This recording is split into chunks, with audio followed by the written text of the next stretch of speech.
Hey everybody, it's Trevor Nelson with a friendly reminder to make sure that you subscribe, like, and hit that notification bell. We really hope you enjoy the episode. Thanks so much. Thanks so much for coming to the HA Free webinar series. This is a really, really fun episode. Becky's a friend of HGA's and has been for a long time. And I want to say that, I know we met on the webinar. Absolutely. 3 years ago. And it's been such a joy to get to know Becky and to see the progress that she's made in her position. She's development manager with the Good Times Project. I want Becky to talk about, of course, who she serves and the mission. It's such a beautiful story and her origin story with the organization. But we met Becky talking about fundraising, and she's done some amazing heavy lifting with her event and absolutely hits it out of the park. And so this is going to be a really cool a deep dive into what she does and how she's done it, and as you all could tell with the topic itself, with a small staff. And we all know that most organizations are small staffed, but you can. Well, the average is 2.5 full-time employees. I think that's what the statistic is. And we're going to get into we want Becky to share what their staff size is right now, because I know it's grown a little bit over time, right? Absolutely. And it's also freed you up to do more of this, of what you're great at. And we've always known that you're an amazing fundraiser, and just so happy to have you on. So Becky Felak, thanks so much. We're going to get into it, everybody. If this is your first time here, my name's Trevor Nelson.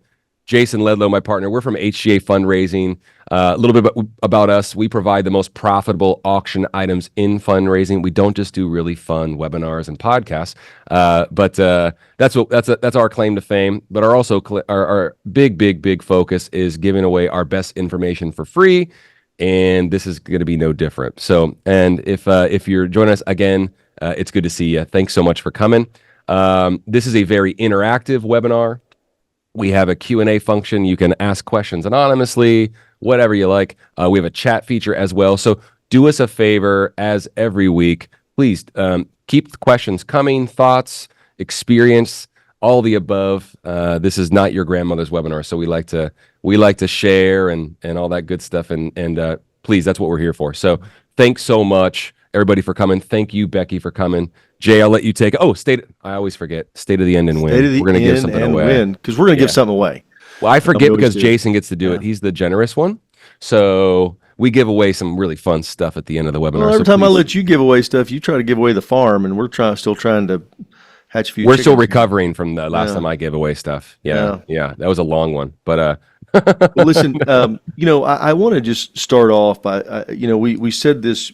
Raising $600,000 with a tiny staff, 3 people, we understand. We do. The reason we wanted to do this with you, Becky, was because obviously, when you and I were talking about this beforehand, a lot of times people are thinking 600,000, 3 people, holy cow, that's a lot of money. And, I'm raising 40 and I'm never going to get there.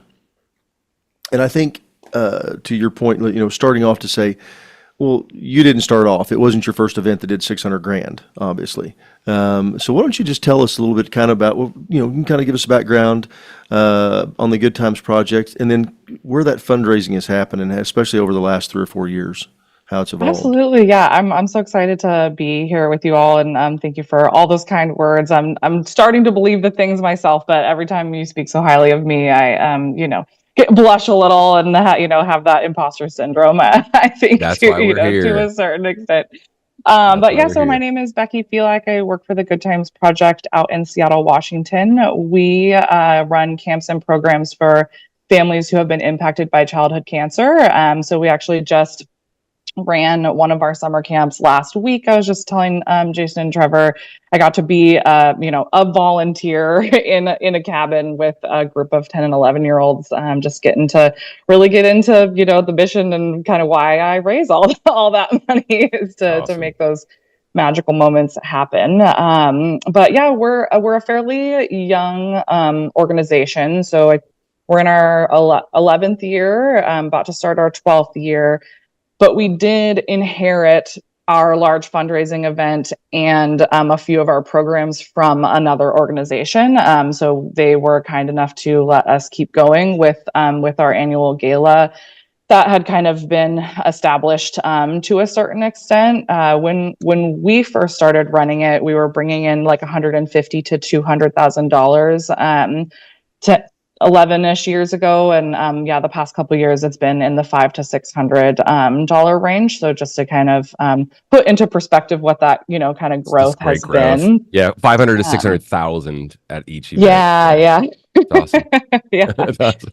And I mean, even calling out the two, we did 2 years virtual through COVID, and kind of had a dip. But even before that, so from 2014 to 2019, we went from just under 200 to just over 500 in about a 5-year growth. So that it sounds like a lot, and I mean it is a lot, but it also was kind of steady increases year over year to kind of get to that level that we're still sustaining now.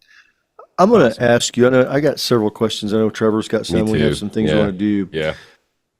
If you, for people that are listening and they hear that and they're going, yeah, but you've got this, why don't you kind of just, if you were to pin it down to one thing, obviously there's a lot of things going to make up these fundraisers. That is a tough question. But if you were to pin it down to one thing that you saw that really because this is all going to come down to one thing. It's what we focus on. We focus on the big important things and the rest of the stuff will come together. And it's about diversifying. So what would be the one thing that you would say if you were to look back over that period of time that has been the consistent piece of focus that has raised the most money? I'm gonna say investing and focusing on our donors. So we just have such a loyal and generous group of folks that attend our event. Typically, like 2/3 of our attendees are returners each year. So when folks learn about us, they get very invested. So it's having conversations with donors to learn, hey, what do you want to see in our live auction this year? Yeah. It's saying, hey, what we took dancing at the end of the night away one year. There was a whole drama about that. So we're like, okay, we hear you. We will end the night with dancing to not bend over backwards to give them what they want, but cultivating a community and an event that they are excited to return to year after year. I think it's massive. Well, now it's interesting because you said, you didn't say, well, we really did this stuff with centerpieces. Well, we got some new entertainment. We got a better sound system. We got a better venue. Yeah. All that. You didn't say it wasn't any of those things. I didn't hear you say. So it was people, relationships. And we talk about that a lot. So would you just, if you don't mind, if you can take about how do you do that? Because you're saying I've got a staff of 3 people, and before that, and I know that was not always the case. That's a pretty recent deal. How long have you been at 3 people in your? I mean, just to go back a little bit further to help understand the kind of overall growth. But in that 5-year stretch where we grew from 2 to 500,000, we had kind of up 1/2 of a position running this event. And then halfway through that, I was hired. I was not hired as a fundraiser. I was on the program side, but I did assist in like the data entry and that kind of time consuming stuff. So it was like 1/2 plus 1/4, back then. And then about a year and a half ago, we did expand our team. So currently, I mean, I am 100%, on the Gala and all our other fundraising stuff, but that is my whole job. And then we have a development assistant who now does that data entry and some of the auction outreach. Again, that just kind of time consuming, feet on the ground work. Mm-hmm. So that's sort of a 1/4 person. And then our executive director also supports in the role of talking with major donors to secure pledges for the paddle raise, talking with our recurring sponsors to get a lot of those sponsorship dollars. So, it's technically 3 humans, but it's certainly not 3 full-time positions. I think everybody can probably relate to that. Yeah. Can you get a show of hands? Anybody who can kind of relate to that? I can relate to that. We started small. Yeah. I think that's something. So obviously you're doing something, doing this with 1 or 2 people, 3 people is really, really time consuming. And you talked about we really focused on donors. So how did that work with like your committee? How have you integrated that committee piece into that? Yeah, so we have kind of two main committees. We have our overall planning committee that they meet just once a month, starting about 7 to 2 months prior to the event, and we found the most success when we are incredibly purposeful with those meetings. So we set out not only the dates, but also the meeting topics ahead of time, so that folks can look ahead to the next thing and potentially participate in one that they have a lot of ideas for, and then not feel like their time is being wasted at a topic that they maybe don't want to contribute towards.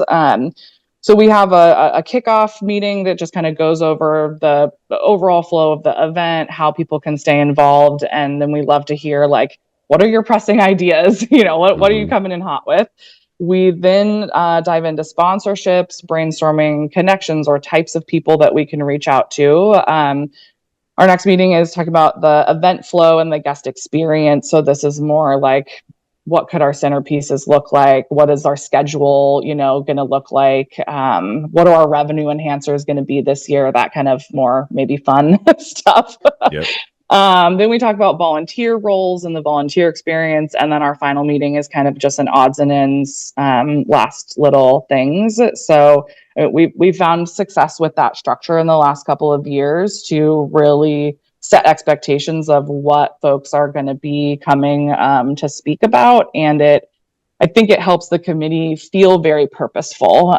So often I think committee work as a staff member of an organization can feel like just another thing on your plate. And oh my God, I have to work with all these volunteers and it's just a time suck. But being so thoughtful to plan that stuff out ahead of time helps it to be a value add, as opposed to like another stressor. Strain. Yeah. Yeah. Real quick, I want to ask Becky, how big is the committee? Oh gosh, I mean, we will have anywhere from 8 to 15 people on a meeting, and we host them virtual and in person, so folks can come to our office or tune in, via Zoom. Cool. Yeah. Doesn't have to be giant. I think something I think something you said was really good. You said, we're not here pushing everybody to show up to every meeting because there's going to be some stuff they're just not going to contribute to. Mm-hmm. Yeah. And so, if you're not really if you're the person that really wants to be on the cleanup crew, okay, we're going to let you do that. Yeah. And we're not going to try to get you to go knock on door, dial for dollars or sell sponsorships, correct? Totally. Yeah. Yep. Mm-hmm. Fair to say as well, though, like you lean on the committee quite a bit, though. Like you put these, that's how you're able to produce such an amazing event with such a small staff, right? I mean, there's obviously so much nuance, but one big piece, you lean on the committee. You have not just, you're very deliberate, like you said, very thoughtful with the meetings, but you also put in, I'm assuming clear expectations early, often, 7 months in advance. I think that's fantastic. But just that way, everyone knows what their role is, what is expected, all these things. Talk a little bit about, I mean, is there ever any pushback? Has it gone swimmingly? That kind of thing. With our planning committee, it's not, it has gone super well. It's not a lot of, we're very clear in the sense, our meetings are like an hour and a half. I was going to ask how long they are too. Yeah. Good. They don't need to be 3 hours. No. And we typically will kind of assign homework, either at the previous meeting or, a week or so leading up to it. We've done, we haven't quite done your, go through your phone A to Z. People exercise, yeah. People exercise, but Jason's we've done people exercise, we call it JPE. We do a circle of connections. So thinking about who's in our innermost circle and working out from there. So we ask folks to fill that out in advance of thinking about sponsorship of let's start the wheels turning of what does my neighbor's husband's, dog sitter do? Can we get them involved? Think like a wedding list type. Yeah. Totally. Yeah. Then on our other main committee is our procurement committee, and they are very much more hands-on. So they meet twice every other week. And those meetings are about an hour, and then we expect about 10 hours a month additional time doing actual outreach to send those emails, make those phone calls to get those items. So the planning committee is more big picture thinking, it's really just attending the meetings and, providing that input, versus the procurement committee is much more active and hands-on work.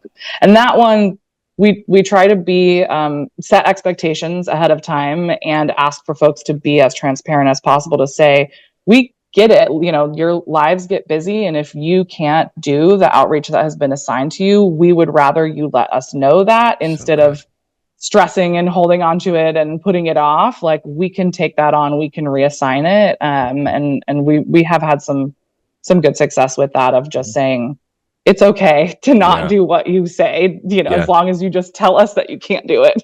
It sounds like such a perfect scenario that y'all have built. Yeah. I know this is going to be a question, everybody. There's somebody going to ask this question. If they don't, they should. I'm going to ask.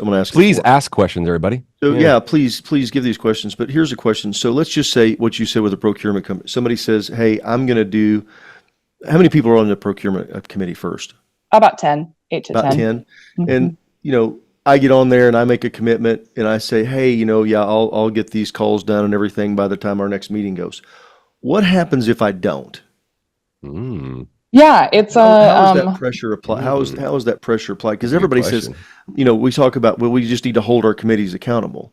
So what do you guys do to hold your committee accountable? Yeah, so I give definitely a little bit of wiggle room to say, can we get this done by the next meeting, or can we get this done in the next week, to have that conversation. And then at a certain point, I just say, I'm actually just going to take this back, internally to have our staff do it. Or there are other volunteers that say they have more capacity, so we're just going to reassign your items. It's because they're volunteers, they're going to do what they can. And even with the best intentions, sometimes, those over promises happen. And so that is something I think I could be a little bit better with certain people. It's like certain people I think I give more leeway to because of the personal connection and all of that. But particularly we have a huge spreadsheet that has all of our places that we reach out to, and some have very strict deadlines. So those things, I'm more strict about okay, you're not getting it done, we're just going to reassign it. No hard feelings. Hey everyone. Thanks for listening.